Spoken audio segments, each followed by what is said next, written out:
decía hace rato, es la suficiencia, después la suficiencia minimal, y hay un concepto importante que es el de completez. Entonces, ahora vamos a ver completez. Este concepto lo vamos a ver menos que de suficiencia, pero igual es importante. Entonces, bueno, lo vamos a ver menos, pero a la hora de encontrar el estimador de la varianza más pequeñita, que acuérdense es lo que, como nuestro objetivo principal, la completez es uno de los más importantes. Entonces, primero vamos a ver qué es completez antes de empezar a hablarles más de la estimación insesgada. Entonces, vamos a ver la definición de completez. Este concepto a mí me gusta porque es sencillo de entender y sencillo de aplicar. Entonces, a ver, la definición es: empezamos como siempre con nuestra muestra aleatoria de una población con densidad F,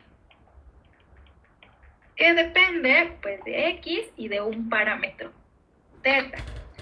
¿De acuerdo? Entonces ahora vamos a decir que la estadística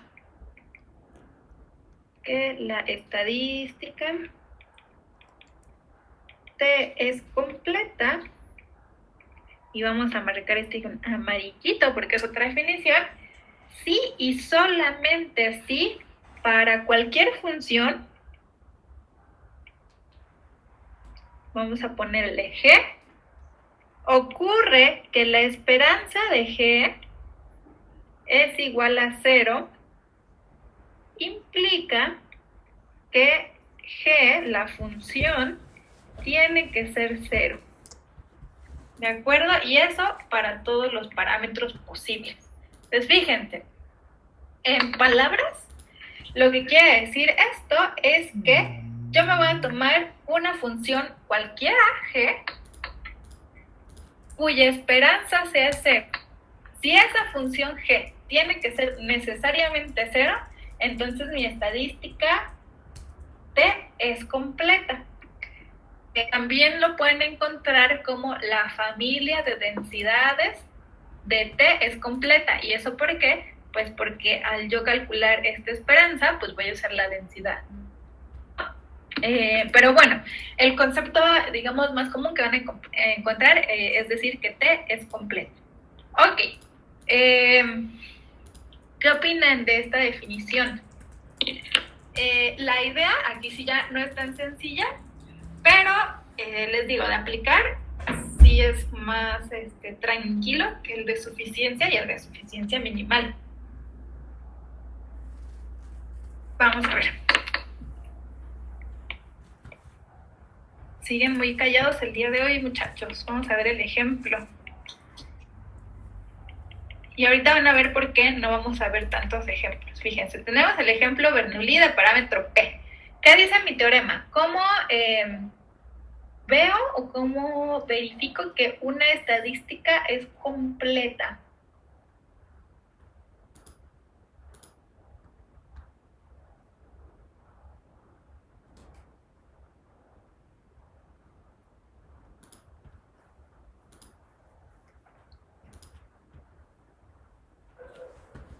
Pues lo que dice ahí, ¿no? La esperanza. La esperanza de cualquier función evaluada en la estadística. Es igual. Ok, pero aquí lo que sí necesito, aquí fíjense, ojo, sí necesito saber quién es T, ¿no? ¿Para qué? Para tomarme cualquier función de T, ¿no? Entonces aquí vamos a verificar que T igual a la suma de las X es completa, ¿de acuerdo?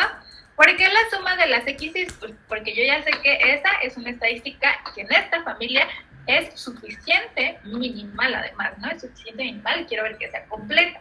Ahora, como dice su compañera, pues tomo cualquier función de T y calculo su esperanza. Si mi muestra es Bernoulli, ¿qué distribución sigue T? La suma de los Bernoullis. Binomial.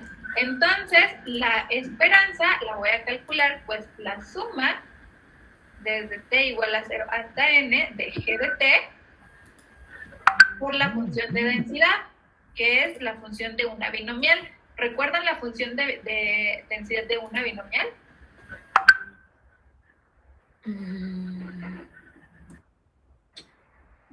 Las combinatorias. Combinaciones. NNX. Que sería T en este caso. Acuérdate, la suma va de T hasta N. Por P a la T. Ajá. Por 1 menos P a la N menos T. Exacto, ¿no? Esta es la esperanza de cualquier función de T. Ahora, eso vale 0 si y solo si que. Pues tengo que hacer el desarrollo para ver qué pasa. ¿A qué quiero llegar?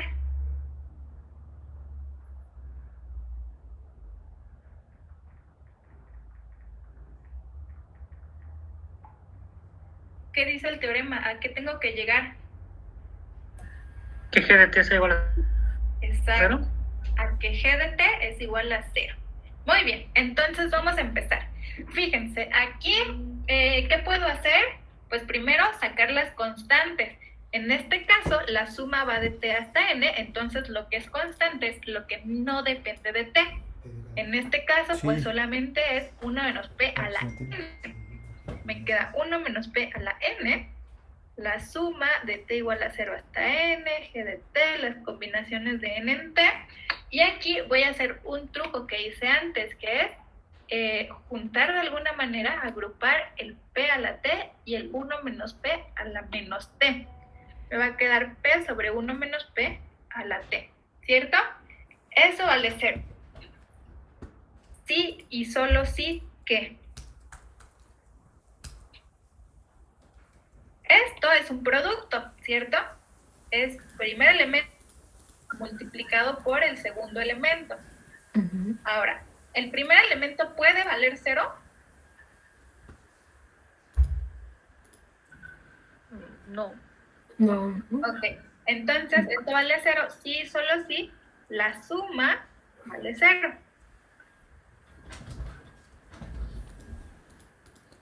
Ahora, la pregunta importante es, ¿cuándo esa suma vale 0? Fíjense, esta suma, si ustedes la miran muy bien, es un polinomio. ¿Un polinomio en qué variable? En P sobre 1 menos P. ¿De acuerdo? ¿Por qué es un polinomio? ¿Se acuerdan qué es un polinomio? ¿Cómo es más bien un polinomio?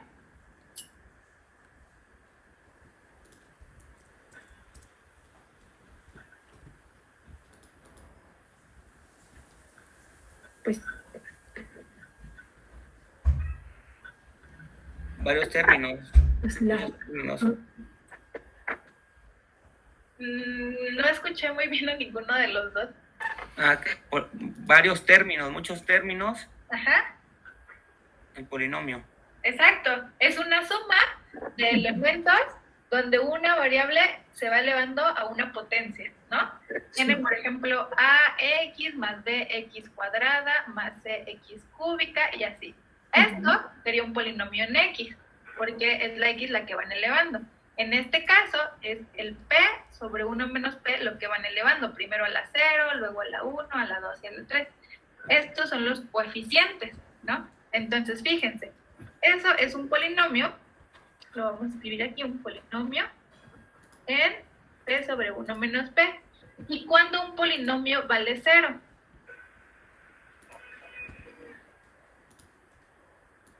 Esta afirmación es de esas cosas que uno aprende y se te quedan así como, ya no te acuerdas bien en qué momento las aprendiste, pero se los digo, los polinomios valen 0, sí y solamente sí, todos los coeficientes valen 0. Fíjense, este polinomio vale 0, sí y solamente sí, todos los coeficientes valen 0. Y ahorita les voy a decir por qué.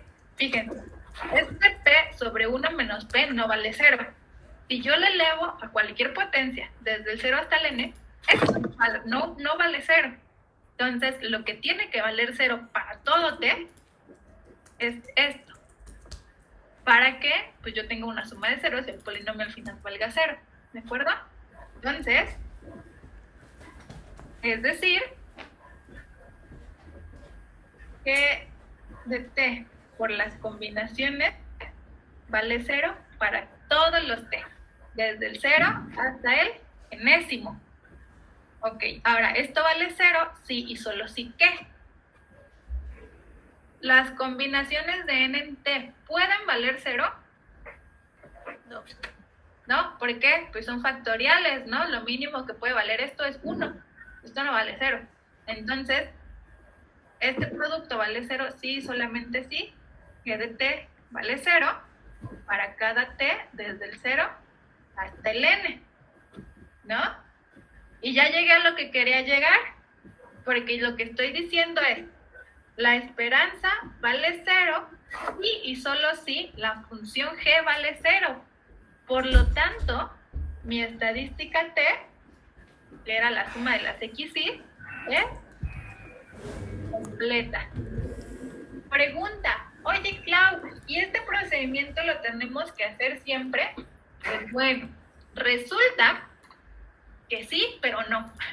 ¿Por qué sí, pero no? Formalmente sí lo tenemos que hacer siempre, sin embargo, ¿qué creen que pase para la familia exponencial?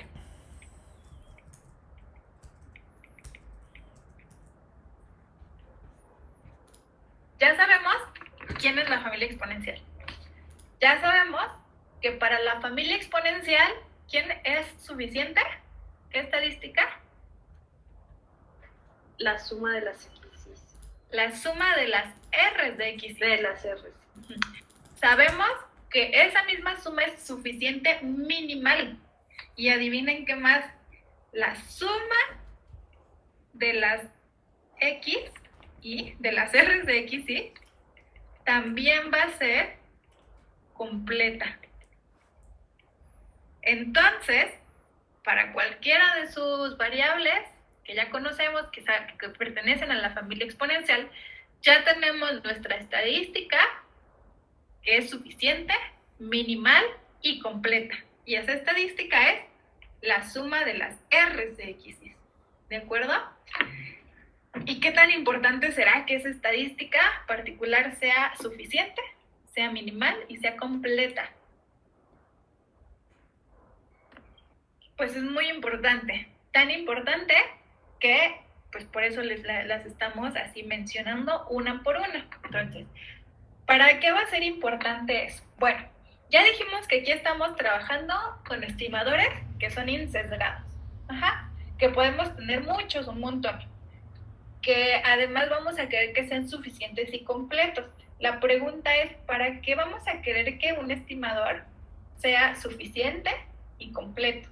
Suficiente, minimal y completo. Además, ya le estamos pidiendo un montón de cosas. Pues resulta que un estimador que cumple esas características o características similares a ese, sí va a ser ya un estimador que tenga una varianza pequeñita. Podemos decir que sea la varianza más pequeña, no necesariamente. ¿Por qué? Pues porque puedo tener otro estimador que tenga la misma varianza. Eso sí puede ocurrir, pero ¿me va a importar? Pues realmente no. ¿Por qué? Porque si ya estoy hablando de un estimador que es insesgado y que además tiene la varianza más pequeña, si hay otro que también tiene esa varianza, que es la más pequeña que puedo obtener, pues entonces ya no me va a importar, ¿cierto? Entre esos dos, ahora sí ya no me va a importar. Ok. Vamos a pasar a hablar entonces, ahora sí, de estimadores, que seguramente muchos de ustedes ya escucharon, que les dicen un BUE. Entonces, ¿qué quiere decir un BUE? Ahora sí ya voy a pensar en mis estimadores de la varianza mínima. ¿Por qué tuve que pasar por más características? ¿Por qué tuve que pensar en suficiencia, en completez, en suficiencia minimal? Para llegar a algo que yo ya sabía que es la varianza, pues porque no voy a... O sea, cuando tengo en mi mente todos los estimadores insesgados, si yo los quiero comparar, de nuevo, lo más ineficiente es calcular todas sus varianzas y encontrar la más pequeña. Eso siempre va a ser lo más ineficiente, ¿de acuerdo? ¿Qué puedo hacer? Pues resulta que si yo ya conozco uno que sea suficiente, que sea minimal y que sea completo, entonces hay un teorema que me va a decir que si cumple esas características, entonces también va a cumplir la característica de tener la varianza más pequeña. Y ahí, ¿qué voy a hacer? Pues ya me salté todo lo de comparar todos los estimadores con todas sus varianzas, ¿de acuerdo? Entonces, vamos a ver primero qué es un BUE. Les voy a cambiar de página para escribir esta definición porque la quiero escribir desde el principio y no quedarme a la mitad. Entonces, fíjense, un estimador o una estadística, un estimador vamos a poner de estrellita, que ya sabemos que es insesgado, es de varianza uniformemente mínima. Por las siglas en inglés es el UMBUE. Para tau de teta, y aquí ya está hablando de cualquier función del parámetro, sí satisface dos cosas. La primera, que ya nosotros ya no la sabemos, a ver, ¿quién me puede decir cómo se llama esta característica? La primera es que la esperanza de ese estimador sea tau de teta. ¿Cómo se llama esa característica? ¿Suficiencia? No.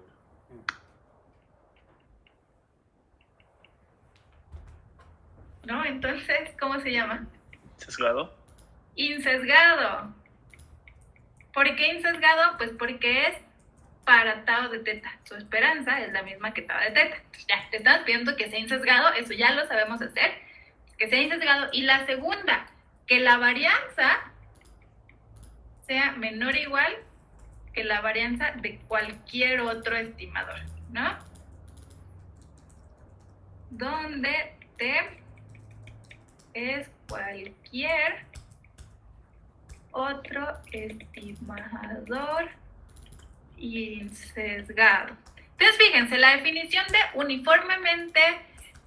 de varianza uniformemente mínima es súper intuitiva.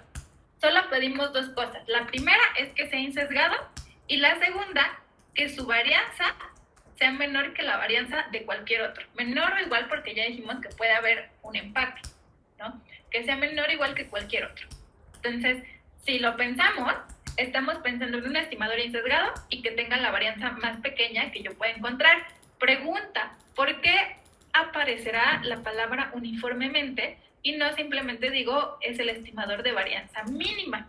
Pues la palabra uniformemente aquí aparece por un pequeño detalle, y ese pequeño detalle en la definición, que es meramente teórico, es para todo teta en el espacio parametral. ¿Qué quiere decir eso? Yo estoy pensando a teta cualquier número en el espacio parametral. Vamos a pensar, por ejemplo, si yo estoy hablando de la media de una normal, tiene que cumplirse que la varianza sea mínima para cualquier modo en todos los reales. Ajá. Si yo estuviera hablando, por ejemplo, de la varianza sigma cuadrada, quiero estimar sigma cuadrada, pues la varianza del estimador tiene que ser menor o igual que cualquier otra varianza para todo sigma en los reales positivos, ¿no? ¿Por qué hay que indicar esto? Pues porque resulta que hay casos en los que la función de la varianza se cruza. Acuérdense que cuando yo calculo la varianza de un estimador, queda en función de algo, ¿no? De un parámetro, vamos a decir. ¿Qué pasa si, por ejemplo, ese parámetro es todos los reales? En una parte de los reales la varianza sí es mínima, pero en otra no. Pues ahí ya no puedo hablar del UMBUE, ¿de acuerdo? La palabra uniformemente viene de que esta característica se cumpla para cualquier valor que pueda tomar mi parámetro, ¿de acuerdo? ¿Qué tan fácil es encontrar este estimador de varianza mínima considerando todos los posibles estimadores insesgados para tau? Pues insisto, ¿no? Ya que conocemos propiedades como suficiencia y completez, entonces ya no es tan complicado. Entonces, ojo y observación, en algunos libros, o en quizá algunas páginas que ustedes puedan consultar, se habla del evidentemente no se pronuncia así, pero así suena en mi cabeza, es el mbue. Le quitan la U. Entonces es mbue. Ajá, se habla de esa propiedad y la única diferencia, están hablando de la misma cosa, pero la única diferencia es que no están hablando de una función de una estadística completa. Entonces se habla de el mbue cuando la estadística no es completa. ¿De acuerdo? Ok, entonces si ustedes leen estas cosas, el mbue, ya van a saber que la única diferencia con el umbue es que aquí no saben nada de completez y aquí sí. ¿De acuerdo? Ok. Preguntas hasta aquí, antes de avanzar con cómo encontrar este T estrellita. Sí, una pregunta rápida. No sé si ya lo comentaste, pero, o sea, ¿qué significaba que, o sea, pues la idea de que sea una estadística completa? O sea, no la comenté, ajá. No la comenté porque esa sí es una idea un poco más complicada. Lo que sí comenté es que ver que una estadística sea completa es sencillo, pero entender la idea no es tan sencillo. Para esa parte, les voy a buscar como alguna lectura o algún video que lo explique más o menos claro, lo más claro que lo encuentre, ¿vale? ok, gracias. Claro que sí. Y bueno, disculpas por no responderlo justo ahora. Vale, entonces, va. ¿Qué creen que siga ahora?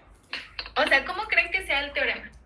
¿Se acuerdan? Les estoy diciendo, no vamos a comparar, o sea, no vamos a agarrar todos los estimadores sin sesgados, vamos a calcular sus varianzas y vamos a ver cuál es la más pequeñita, ¿no? El teorema que vamos a ver tiene que ver con que mi estadística sea suficiente y que mi estadística sea completa. Pero ¿creen que nada más con ser suficiente y completa ya se cumpla? ¿O qué harían ustedes si yo les digo, encuentran el de varianza mínima? La madre.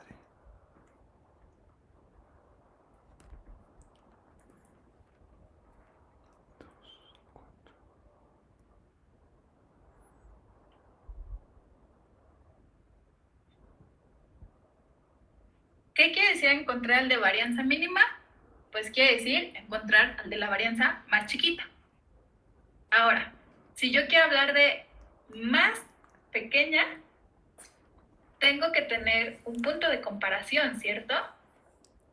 Porque no puedo decir que algo es más pequeño si no tengo con qué compararlo.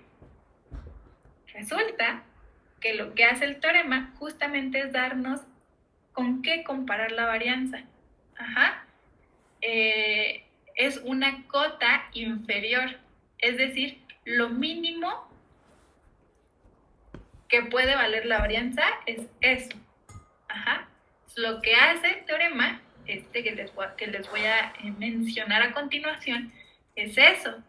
Es, bueno, no puedo conocer las varianzas de absolutamente todos los estimadores, porque eso sería una cosa imposible prácticamente, porque tengo millones de estimadores, ¿no? ¿Qué voy a hacer?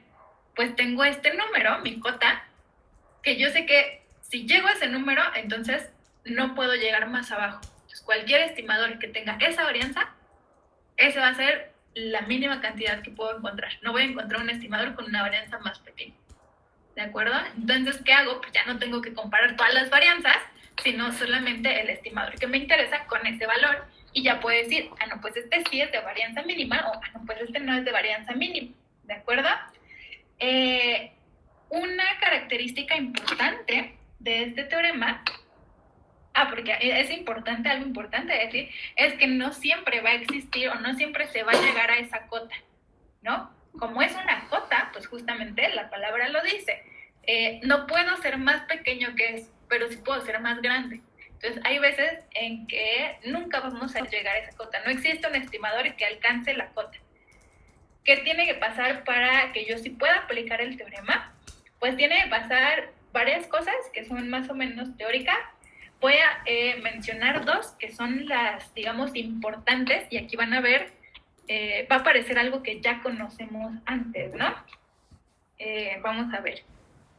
vamos a poner aquí el tema, que es la cota de Cramer-Rao.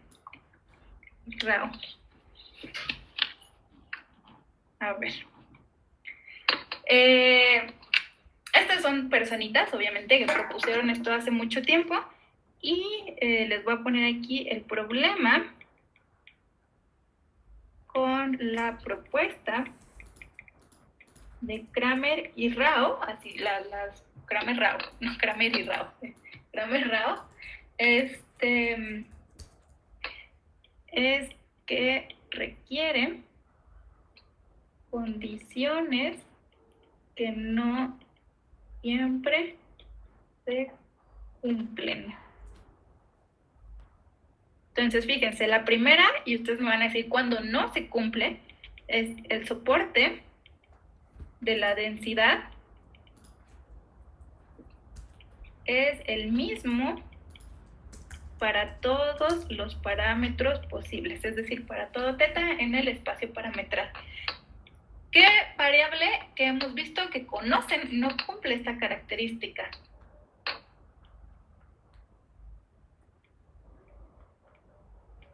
La uniforme.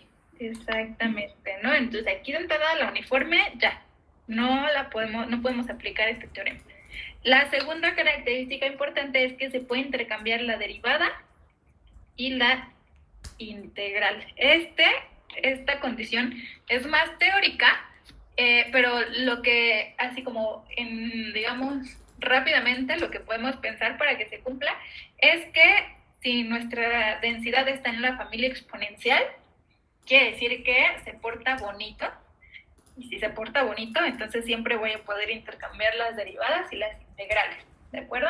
Entonces, en esta sí, teóricamente, es un poco más complicada de demostrar, pero insisto, en la familia exponencial, sí pasa, ¿de acuerdo?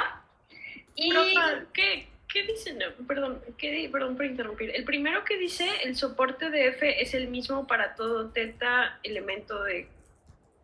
este es el espacio parametral. ¿Qué es el espacio parametral? Por ejemplo, para la media de la normal, pues son todos los reales. Para la varianza de la normal, los reales positivos. ¿Vale? Sí, va.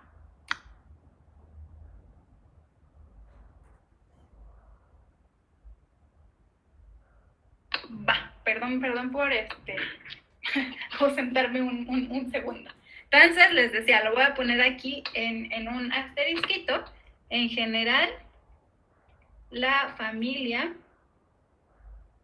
exponencial sí cumple estas condiciones. ¿De acuerdo? Solo los únicos casos en los que tienen que tener mucho cuidado, pues es cuando sepan que no están en la familia exponencial. ¿De acuerdo? Entonces, ok, vamos a ver quién es esta cota, cómo calcularla. ¿Se acuerdan que antes de empezar su examen pasado les dije, la dificultad del último examen es que hay muchas definiciones y muchas cuentas? Pues aquí vamos a empezar, justo aquí vamos a empezar. Fíjense, vamos a definir a la función score, ¿de acuerdo? Función score, o también la pueden encontrar como función puntaje. Este nombre usualmente lo encuentran en las traducciones al español, ¿de acuerdo? Pero la mayoría de las veces la van a encontrar como función score. ¿Quién es la función score? Ustedes calculan la función score, tienen que tener una muestra, depende de un parámetro, y es simplemente una derivada parcial con respecto del parámetro del logaritmo natural de la función evaluada en la muestra. ¿Quién es esta función evaluada en la muestra? También la conocemos como...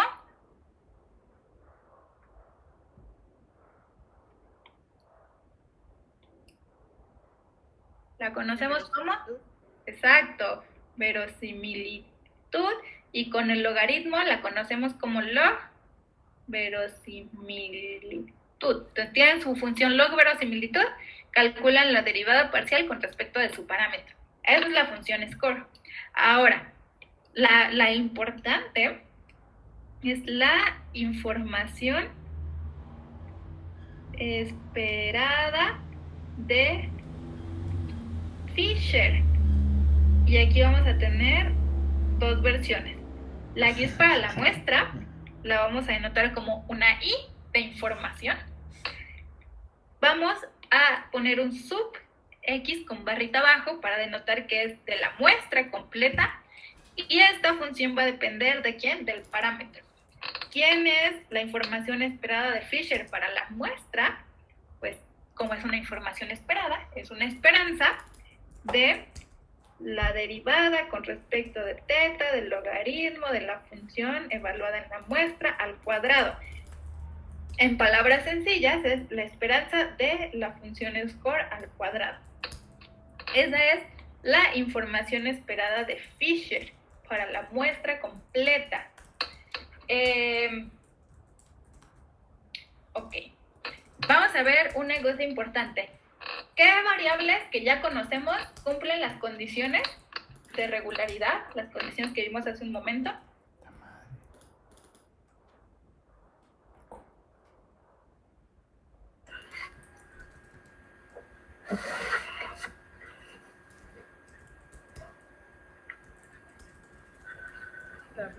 Las que están en la familia de las exponenciales, ¿no? Exacto, todas las familias exponenciales cumplen las condiciones. Entonces, fíjense, vamos a tener aquí un lema muy importante. Si se satisfacen las condiciones de regularidad, ¿qué pasa? La esperanza de la función score es 0 y la varianza de la función score es la información esperada de Fisher.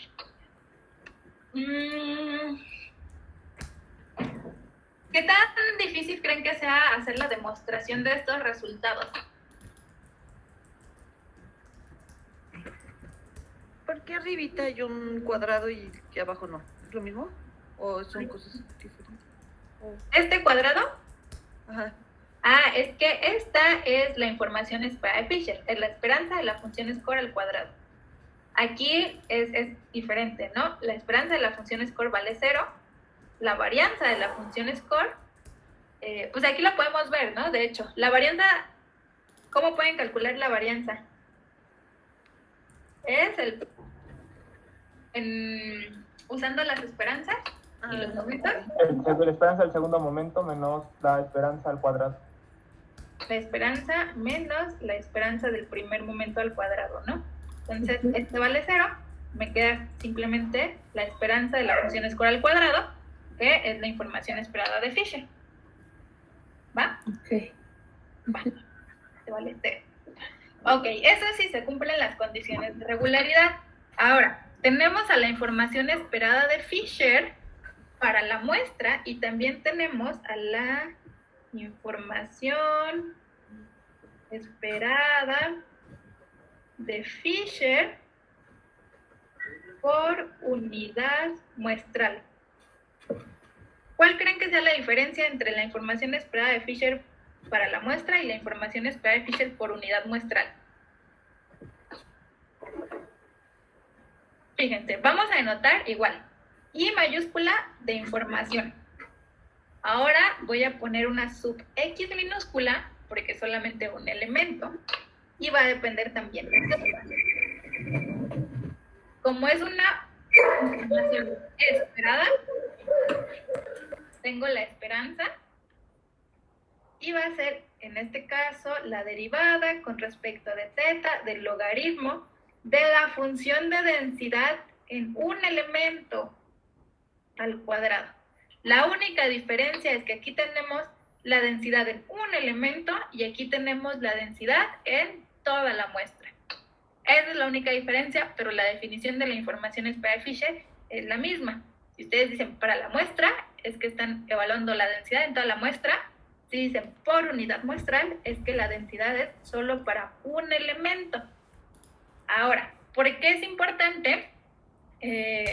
¿Por qué tenemos dos informaciones esperadas de Fisher si es la misma?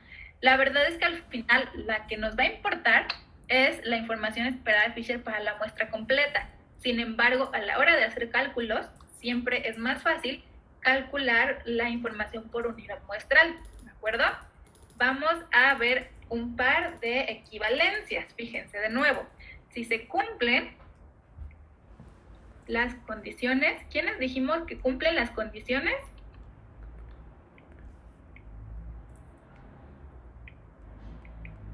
La familia exponencial. Familia exponencial. Exponencial. Perfecto. Si se cumplen las condiciones, un ejemplo es para toda la familia exponencial, la información esperada de Fisher para toda la muestra es exactamente igual a n veces la información esperada de Fisher para un elemento, ¿de acuerdo? Esto tiene bastante sentido, ¿no? Porque dices, pues si tienen la misma función de densidad, pues solamente la multiplicas n veces, ¿no? B, la información esperada de Fisher para toda la muestra la pueden calcular también como, en vez de elevar el cuadrado adentro, sacan la segunda derivada, las dos veces con respecto de teta, y ponen un signo menos al principio. Es otra forma de calcular la información esperada de Fisher. E inciso C, otra forma de calcular la información esperada de Fisher, pues si aquí tienen la muestra completa, ¿qué pasará si quieren poner a un elemento? Pues multiplican por n y ponen simplemente la densidad evaluada en un elemento. Listo. ¿Cuál de todas estas será la más importante? La última. No es la más importante en sentido teórico. En sentido teórico las tres son equivalentes. En sentido práctico, esta es la que es casi siempre más fácil de calcular, ¿de acuerdo? Vamos a ver varios ejemplos, no se preocupen, pero es la que si yo fuera ustedes me acordaría más. Ahora sí, vamos a ver para qué quiero todas estas definiciones, ¿no? Porque yo estaba hablando acá de encontrar el mejor estimador y el de la varianza más chiquita, y de repente dije hay unas definiciones como que uno dice medio sin sentido, ¿no? Vamos a ver por qué son importantes estas definiciones. Ahora sí, vamos a ver el teorema, el teorema de Cramer-Rao. Y este se los voy a poner aquí con rojito, porque insisto, no es T, es el teorema. Entonces, ¿qué dice el teorema? Dice, tenemos x1 hasta xn, mi muestra aleatoria, vamos a empezar como siempre, de una población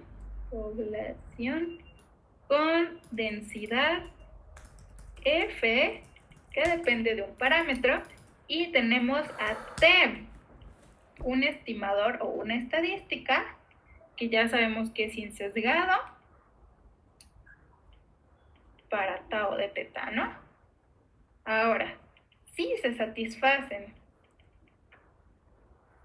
las condiciones que dijimos para la familia exponencial se cumplen, entonces la varianza de ST, de mi estimador, es mayor o igual que esta cantidad. Tengo la derivada de la función que estoy estimando. Si solamente estoy estimando teta, mi parámetro simple, pues esto vale 1, sobre la información esperada de Fisher para toda la muestra. ¿Qué me está diciendo en palabras este teorema? Que cualquier estimador insesgado tiene una varianza más grande o igual que esta cantidad. Entonces, ¿cuál es el estimador insesgado con la varianza más pequeña que yo puedo encontrar? Es pregunta. ¿El que es igual a ese término? Exactamente, ¿no? Ahora sí ya tengo mi punto de comparación, ya no tengo que evaluar todas las varianzas posibles. Si yo tengo un estimador insesgado, calculo su varianza y esa varianza es esto, pues ya gané, porque ya tengo al estimador que tiene la varianza más pequeñita que puedo obtener. Perfecto. Todo esto se llama la desigualdad de Cramer Rao. Y adivinen cuándo se dará la igualdad, ¿no? Porque es lo que me interesa. El momento en el que yo llegue a la igualdad es el momento en el que ya alcancé la cota y tengo el estimador que alcanza la varianza más pequeñita. Ahora, la igualdad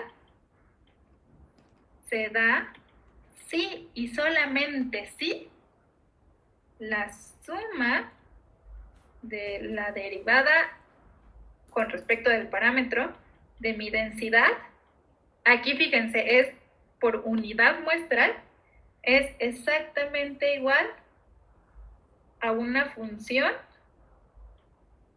multiplicado por t de x menos tau de teta. Entonces fíjense, este t es mi estimador, el que alcanza la varianza más pequeñita, y tau es lo que estoy estimando, ¿de acuerdo? Para no confundirnos. Entonces, ¿quién es este k? Pues es, vamos a decir, donde k es una función, cualquier función que depende de teta y n. ¿Qué opinan de este teorema? ¿Qué me pueden decir?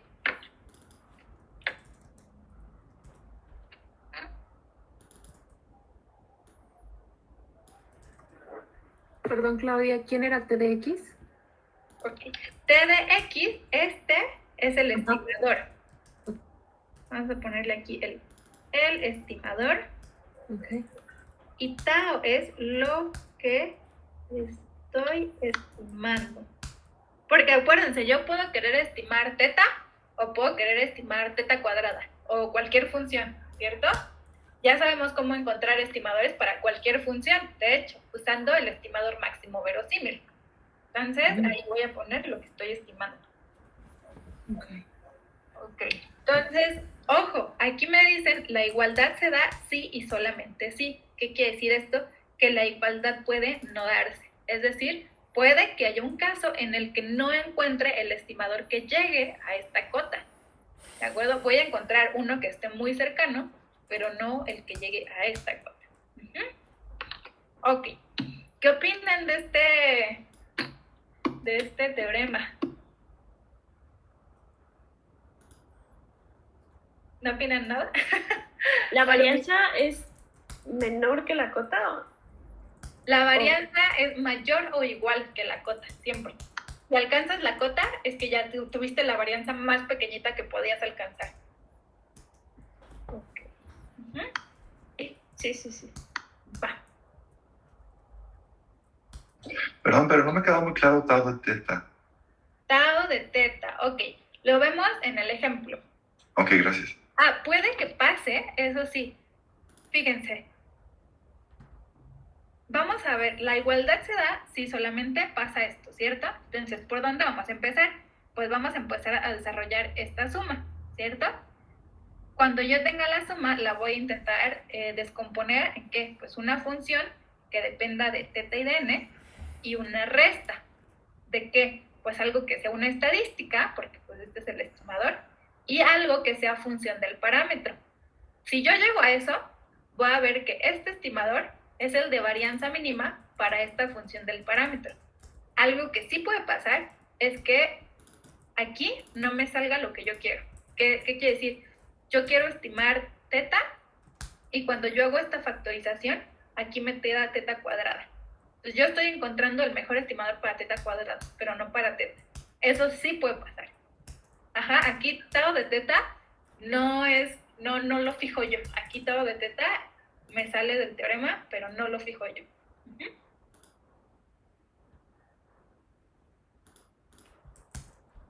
Muy bien, entonces, estoy viendo la hora, no nos da tiempo de hacer un ejemplo, entonces, ¿qué opinan? Sí, les dejo de tarea que revisen el montón de conceptos que vimos hoy, mediten las propiedades y el teorema, que es el teorema que vimos, y si tienen dudas, me pueden preguntar ahorita, me pueden preguntar por correo o me pueden preguntar al inicio de la siguiente clase. Ok. De acuerdo. ¿Sí va a subir estos apuntes hoy? Sí, Voy a subir ahorita Gracias. estos apuntes, voy a Gracias. subir unos videos y lo único que no voy a subir ahorita, que voy a subir el fin de semana, es el ejercicio extra del examen. ¿De acuerdo? Sí. Oye, Claudia, ¿este estimador que llegara a alcanzar la cota mínima es único? O sea, si alcanzas, si encuentras un estimador cuya varianza al tocar la cota inferior, ¿ese sería único? No necesariamente. Lo que nos da el teorema es uno, que existe, pero puede existir otro. Ajá. De hecho, esta última parte del teorema no era como parte del teorema original. Como esta parte se desprende de la demostración de este teorema. Ajá. Entonces, esta parte, digamos, la tenemos entre comillas gratis cuando hacemos la prueba de este teorema. Aquí encontramos uno que existe y sabemos cuál es, pero pudiera que fuera otro, o sea, que hubiera otro que también llega a la varianza mínima. Ok. Va. Bibliografía para lo que vimos hoy. Para este tema en particular, el Casella. Casella. Y se llama Introducción. Introduction to Statistics.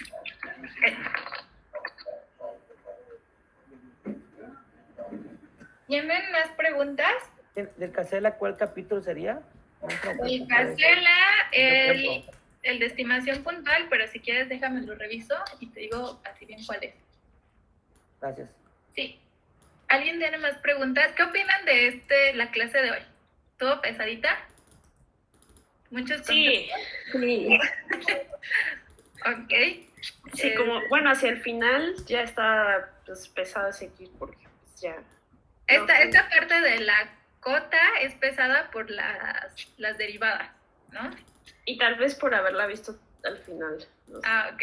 Sí, ya están un poco cansados. No se preocupen, la vamos a retomar la próxima clase y con ejemplos, yo espero, les quede más claro o les salgan dudas, una de las dos.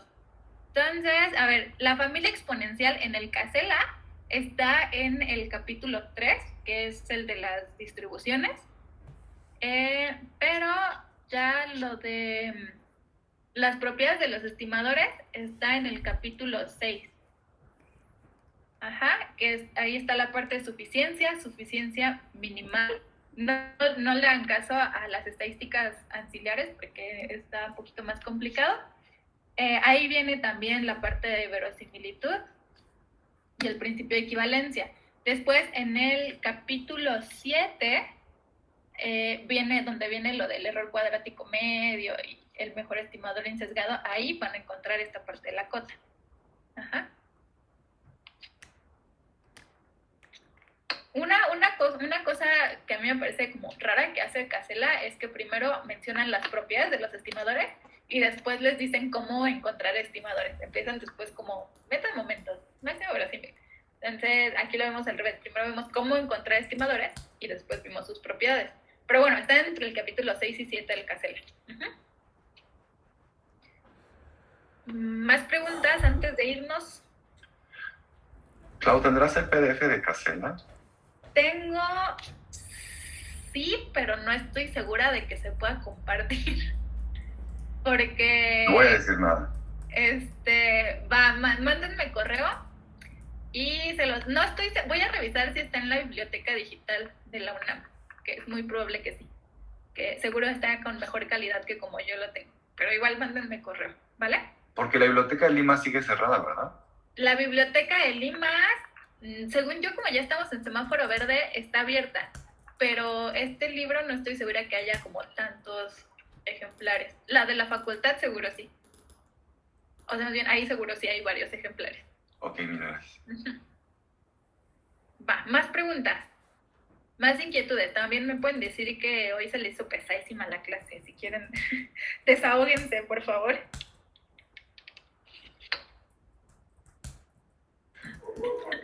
Estuvo pesadísima la clase. Ok, No, pero estuvo Sobre todo al interesante. final, ¿no? Estuvo interesante, estuvo muy buena. Sí, se me Estuvo, gustó. ok. Dicen por ahí que el que calla otorga, entonces si ustedes no me dicen, ya voy a entender que vamos así rapidísimo y súper bien.